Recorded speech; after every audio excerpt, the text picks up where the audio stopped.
But I just want to make this quick statement. Parang walang nangyari. Yan po ang statement ng ating butihing Senadora Risa Hontiveros. Siguro po para sa inyong mga wala dito. Pero para sa amin na nandito, napakaraming nangyari. Takot na takot po ako na kailangan ko na magpaalam sa mga anak ko.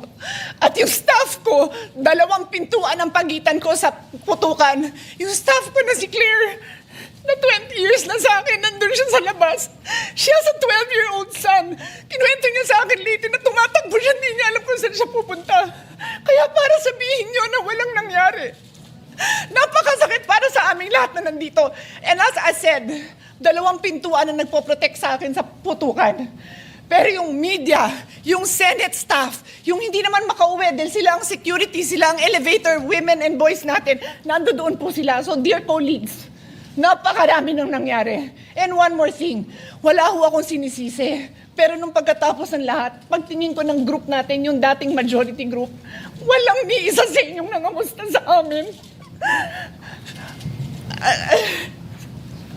Some of you I've known for 20 years, 10 years, and I didn't even hear any of you say, kumusta na kayo dyan?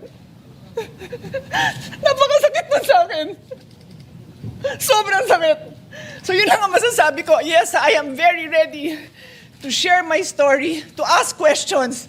Pero kung wala ho kayo dito, huwag niyong questionin yung mga nangyari sa mga nandito. Dahil nandito kami, kasama ng staff. Staff namin, Senate staff.